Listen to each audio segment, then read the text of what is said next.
είναι ένα ολοκληρωμένο σύστημα καθαρισμού, άρα και η τιμή της διαφοροποιείται αναλόγως με ποιον πακέτον επιλέγει κάποιος. Ξεκινάμε από 990 ευρώ που είναι το αρχικό πακέτο και φτάνουμε μέχρι τις 2.990.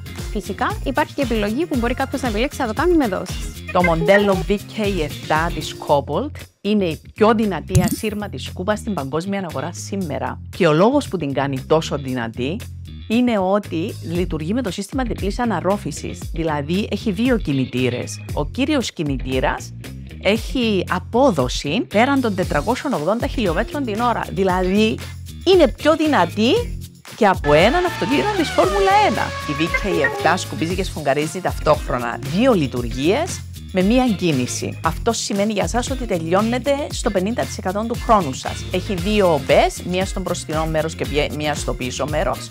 Και στη μέση υπάρχει το ωραιότατο μπανάκι με μικροίνες για να κάνετε το σφουγγάρισμα. Η μπαταρία της Cobalt διαρκεί περίπου μία ώρα. Εναπόκειται στην ταχύτητα που την έχει κάποιος, αλλά και στο πέλμα που χρησιμοποιείς. Για να επαναφορτιστεί, χρειάζεται περίπου 1 με 1,5 ώρα. Είναι μοναδικό πλεονέκτημα της VK7 το ότι μπορείς να αλλάσεις μπαταρίες, δηλαδή να έχεις και δεύτερη και τρίτη μπαταρία αν θέλεις. Αν το σπίτι σου έτσι είναι λίγο μεγάλο, θα το χρειαστείς. Η Cobalt μπορεί να σου καθαρίσει τα πάντα, δηλαδή το τρίχωμα από τα έπιπλα σου, από το πάτωμα σου, από το κρεβάτι των καναπέ σου.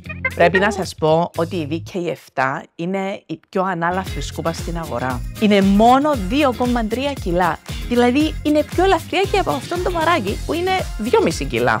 Η Cobalt έχει πάρει πάρα πολλά βραβεία, ιδιαίτερα λόγω του εργονομικού και πρωτοποριακού σχεδιασμού της. Να μην με πιστέψετε εμένα, να πιστέψετε όμως τι λέει η κυρία Κική, η οποία έχει αποκτήσει την Cobalt ακριβώς για αυτόν τον λόγο. Δέστε την στο πιο κάτω σύνδεσμο. Ένα στρώμα, αν δεν καθαριστεί στο χρόνο, το βάρος του διπλασιάζεται από τις ακαθαρσίες που συγκεντρώνονται. Επομένως, η Cobalt είναι ιδανική στο να σας καθαρίσει εύκολα τα ακάραια και είναι ιδανική επίσης και για τα άτομα που υποφέρουν με αλλεργίες. Από αλλεργίες. Σε περίπτωση που έχεις κάποιο θέμα με την Cobalt σου, το πρώτο πράγμα που έχεις να κάνεις είναι να ανοίξεις τον οδηγό χρήσης, διότι ο οδηγός χρήσης τα περιγράφει όλα. Από εκεί και πέρα όμως έχουμε έναν ολόκληρο τμήμα από τεχνικούς. Είμαστε 35 χρόνια στην αγορά και φημιζόμαστε για το after sales service μας. Μην έχεις καμία έννοια.